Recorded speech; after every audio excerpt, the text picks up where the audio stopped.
If you haven't seen anything cringy today, then you're in luck, because I'm about to do the cringiest thing that I've done in a long time. So let's have a look. You know, the only good thing on a day like this is really to do just one thing, and that is to bring the thunder.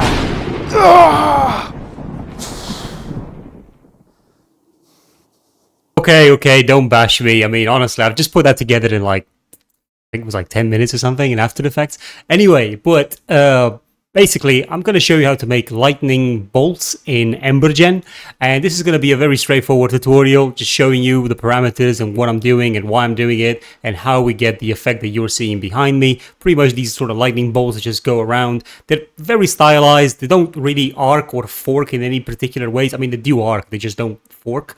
But overall, it's a very nice effect that you could easily do if you've got Embergen. You can also, Embergen is actually a free software as long as you don't want to export anything out of it, but you can pay for a license if you do want to export. I would recommend it to anybody because it's really good for VFX workflows and also for flipbooks for your real-time engine. So this particular setup is, comes from a user on Discord who had this really cool setup that he showed to everybody, and I had a look at it. I really liked it, and I put it in the tutorial because I would like to share it with everybody really out there.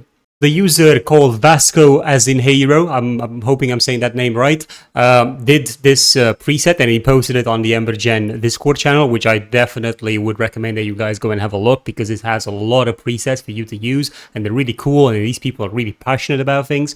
So if you want to learn how to do this effect, you can either have a look at his preset or you can follow this tutorial. Either way, it's a pretty cool effect and I'm sure everybody will have a ton of fun with it because honestly, you can do so many things with this. You literally could import the character inside your 3D scene and just in Embergen and just have lightning bolts coming out of him. It's really cool. So really like how that sort of works out.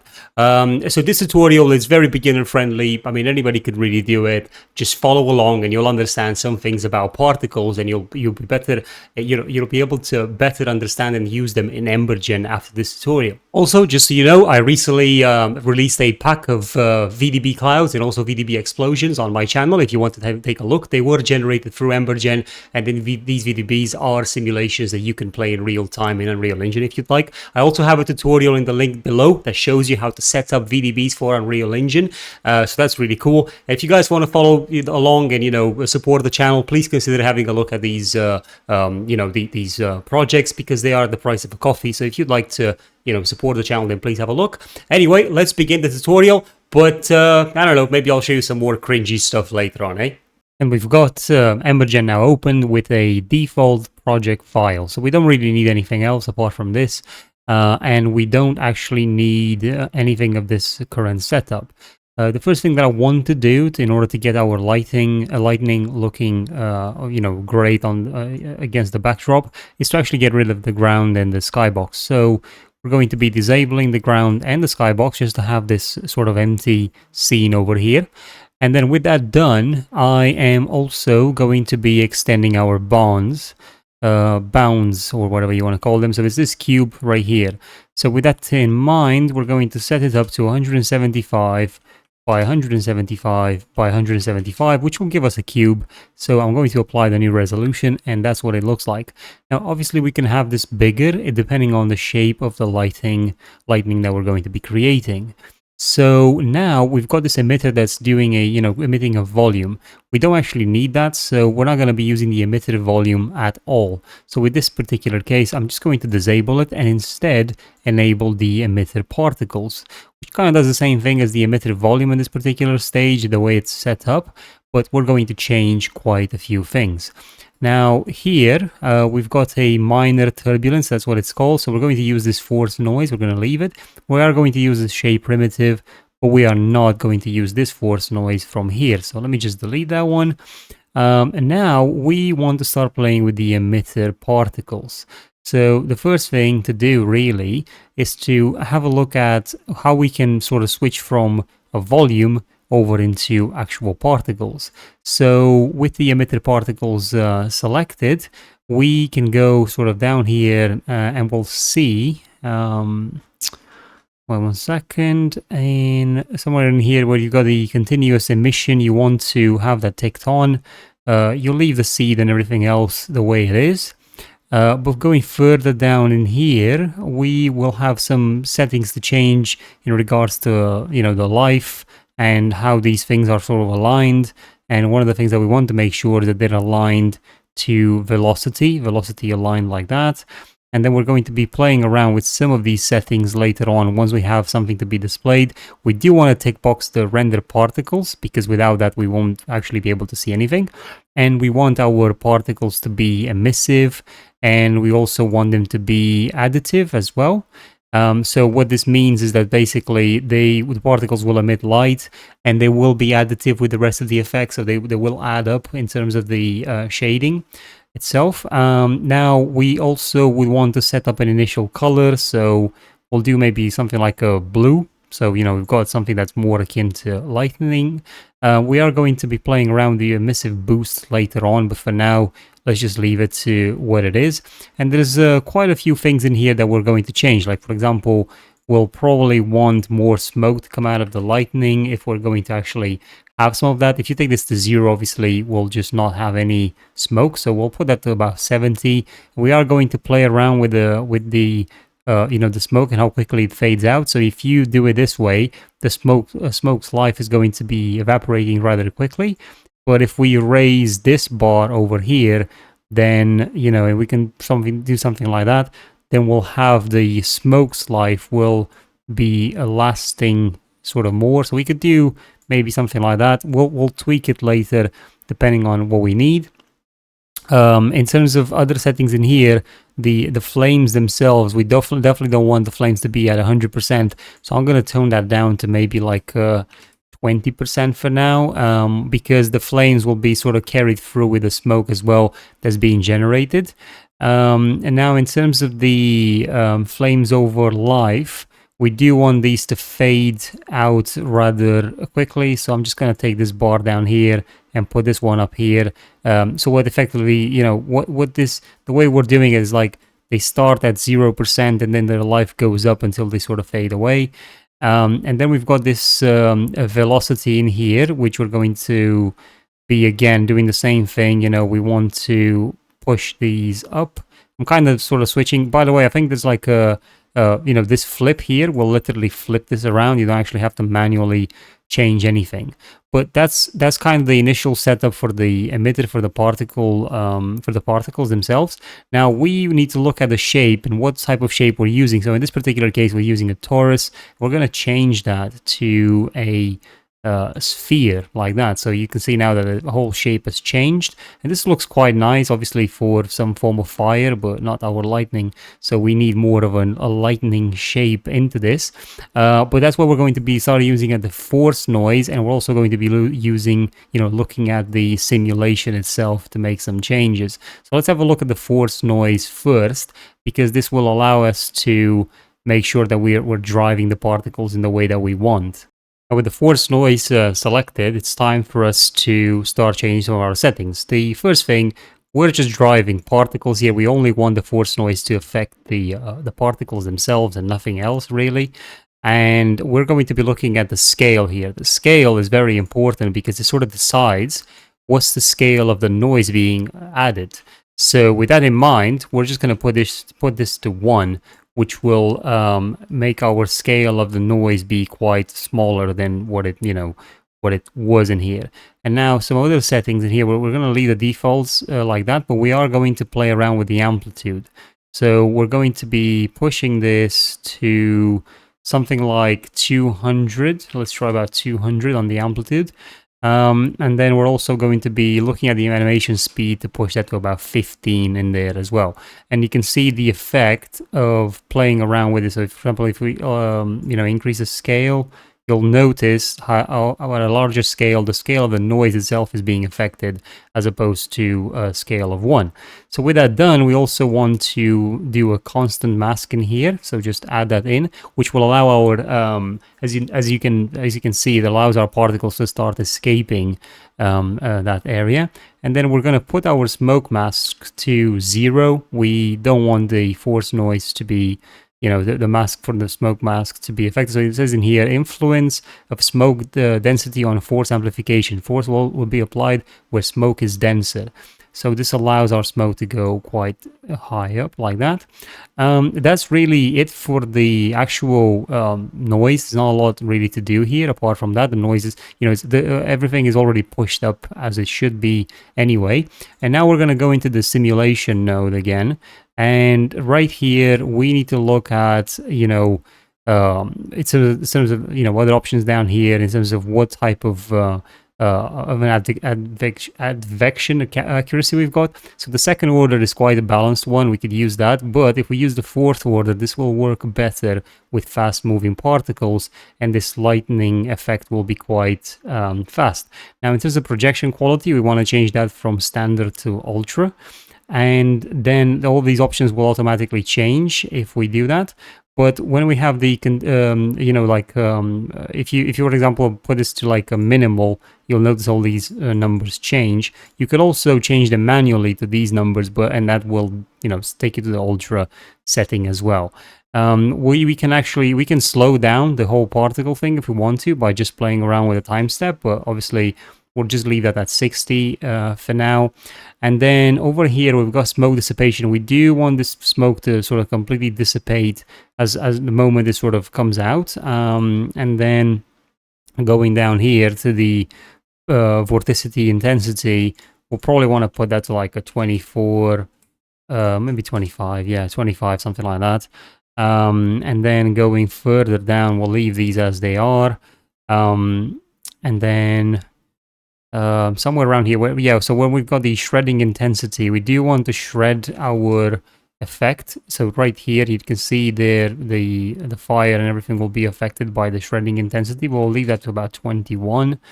We'll leave this as it is with the sphere and the mask intensity. We don't really need to do anything there, but we do want to turn on particles HQ rendering so we get better looking particles.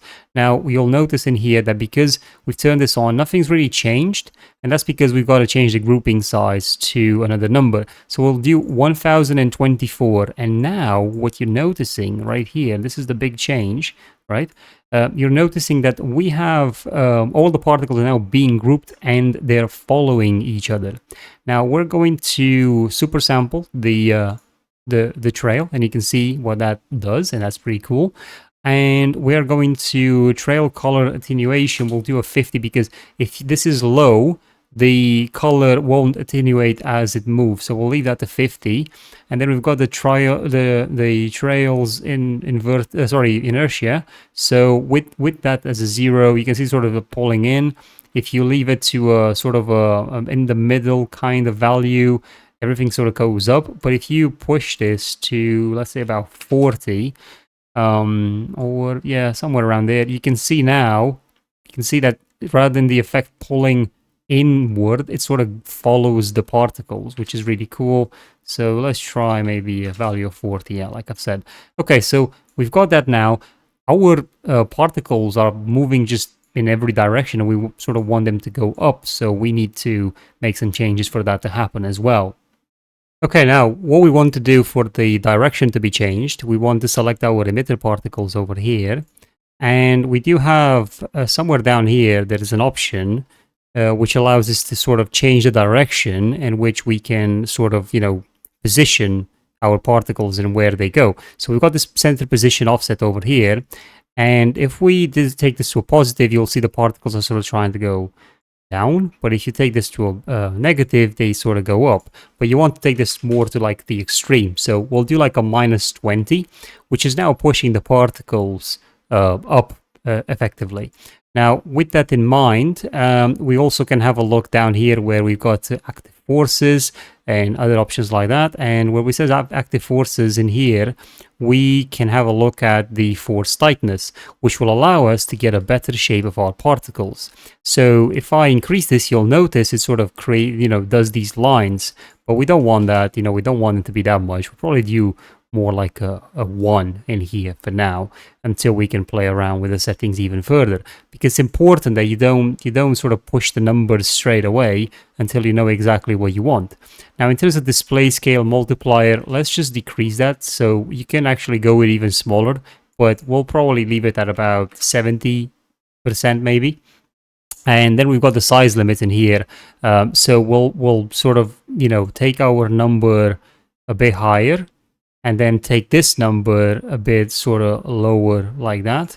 Obviously, you need to be a bit further away from this, but we also need to look at size life by modulation. So we're actually going to be taking this down, although I'm not really happy that it's like, it's not really, you know, we don't really have it smooth, so we could do something like that, but normally, let me just select it. I think we probably just need to sort of look at curving this rather than making it this way. So how do we do that as well? So what you normally want to do is you want to select this point and then be able to select this point and right click it, and you have some options in here where it says smooth, linear, constant. Normally it's like linear or constant. You could do it like a Bezier, for example. If you drag this on as a Bezier, you'll notice we get that. And now you can actually play around with this sort of setting to sort of get a bit of a different sort of steep or curve or whatever you want to call it. So if we do something like that, maybe, something like that could be quite nice for this effect. Now, some other things in here that we might want to change. We'll play around with the emissive boost and the color later on. We don't really need to do that right now. So other things that we want to do is most likely going to, going to be in the simulation node as well, because we now want to look at, sorry about that. We now want to look at, let me just drag this a bit further like that. We want to look at, how do we make this sort of go further up rather than just be, you know, sort of stagnating over here. So let's now look at our origin point for this. So we're going to select the shape primitive over here, and we are going to put this radius to like a 0.2, which will allow us to have an origin point for the, you know, the point where the lightning is coming from. And with that done, we also need to look at things like, you know, what's the position of this, and we can put that maybe further down. We can even take it further down if we want to, you know, somewhere like that, you know. So it's sort of like that's the origin point from where the effect sort of originates from, and it goes up. And if we'll have a look at the force noise over here, we can actually play around with the amplitude. So let's say if we put that to like 1000, you're noticing that this is now doing this effect and they're going all over the place. But we sort of still want them to kind of go up.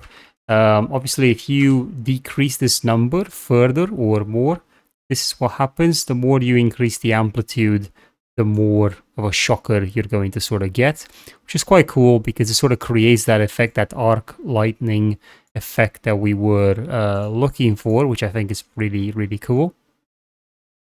Okay, and now we're going to select our emitter particles to give this a better shape. And we are going to go down to this sorry, to this point right here where we got the lifetime limits. So this is important that we set these up so that we have our lighting sort of further, you know, having a minimum life of maybe like 0.2.5 and then a maximum life of 0.450. So that, you know, you can see them that they're sort of surviving more now. You can see them going up. You can have timing randomness if you want to as well, but I will just keep that at 0 for now, so we've got more control. Now going further down to the velocity from position that we set up in here, which remember this has to be velocity from position. You have in here the limits. We'll just keep the emission speed limits the way they are, -20, but then we've got the speed scale. So we want to increase that. So the more you increase it, the more the lighting will sort of go into a direction. So we'll put that to maybe like a 5. Or we could do even more, like a 10, you know, so a 10 gives you a different effect if you want to. You can see how that sort of looks like. And then you've got the localized force that's already done. You've got a velocity transfer, which doesn't really seem to do much, really. But then you want to look at additive forces down here. And the additive forces will allow you to sort of control sort of how many of these sort of come out. So we'll do like a 50 minimum, but a 75, sorry, not a 50. Oh, there we go. We just had an update. We're not going to do a 50 minimum. We're going to be doing a 0% minimum like that. and then we've got a maximum limit, and we'll maybe put that to like a 20 maximum limit. Now, because we have such a high speed scale, we need to decrease that to maybe like a 5, so we can get a better effect like that.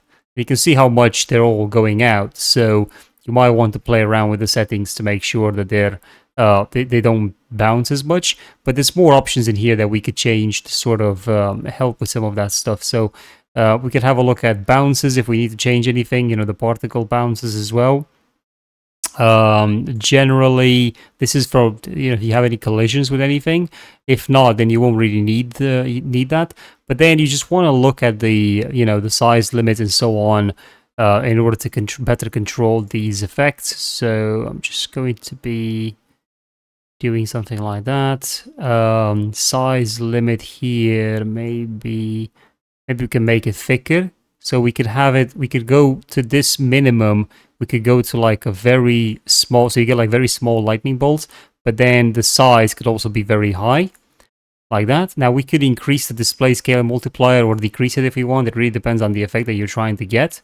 Now this sort of smoke here, that might be a bit too strong for you, so maybe you may want to decrease that.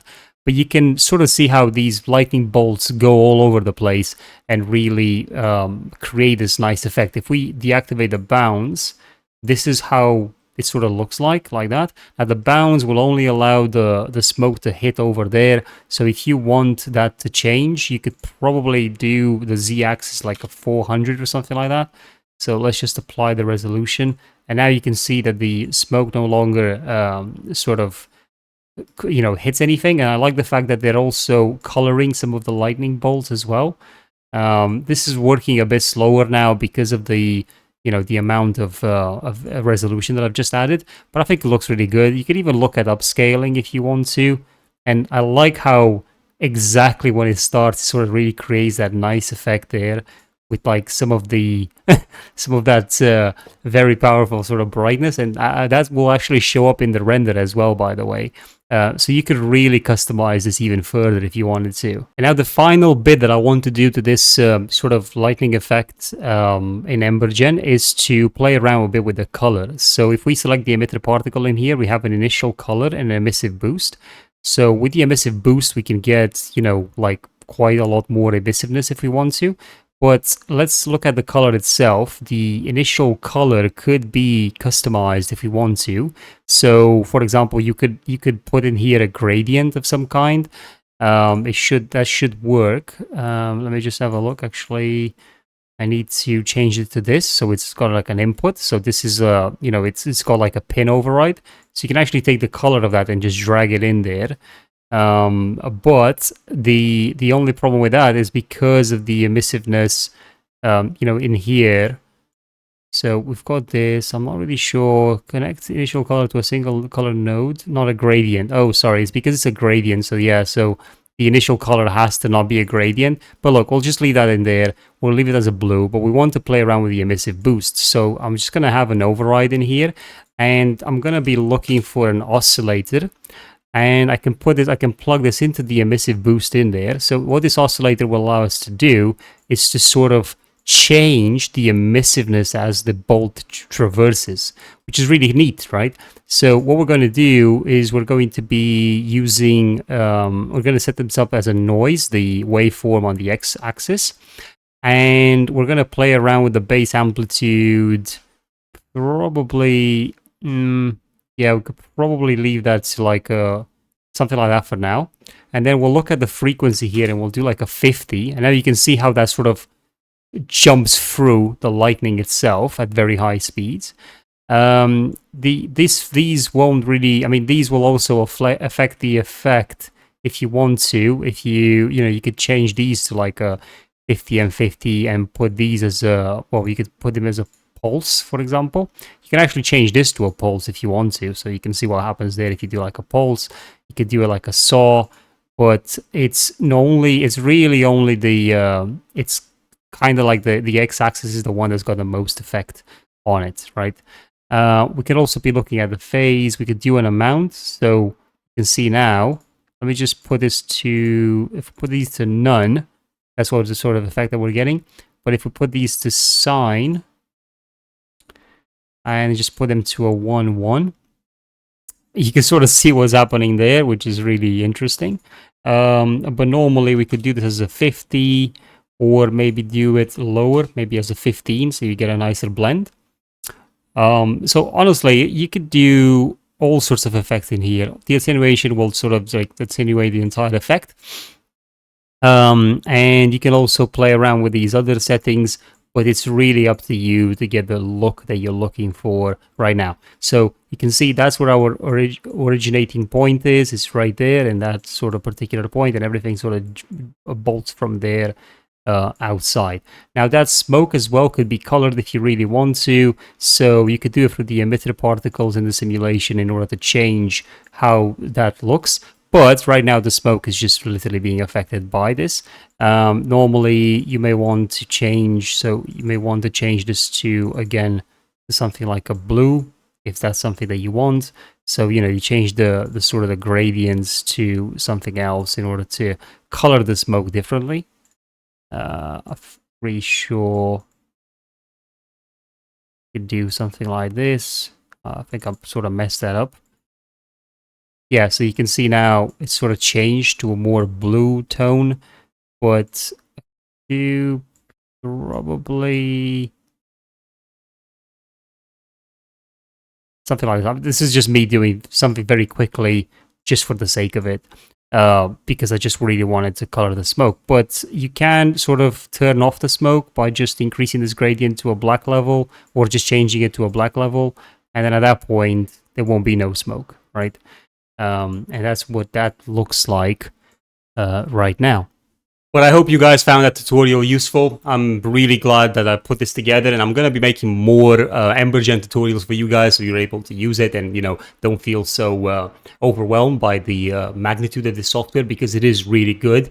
I mean, unlike Houdini, it's quite easy to learn and then use, and, you know, use that to create your own scenes. I'm going to put up some more tutorials about how to do compositing, and also how to export flipbooks and then use them in Unreal Engine, for example, or even in Blender or software that supports flipbooks in general. Either way, I'm really glad that you were here. Thank you for supporting the channel by watching this. Leave a like, a comment, and subscribe to the channel if you'd like. I would like to to offer my thanks to all my patrons. You guys really help me out with your support on a monthly basis, and I hope to see you guys in the next one. So stay cool and keep developing.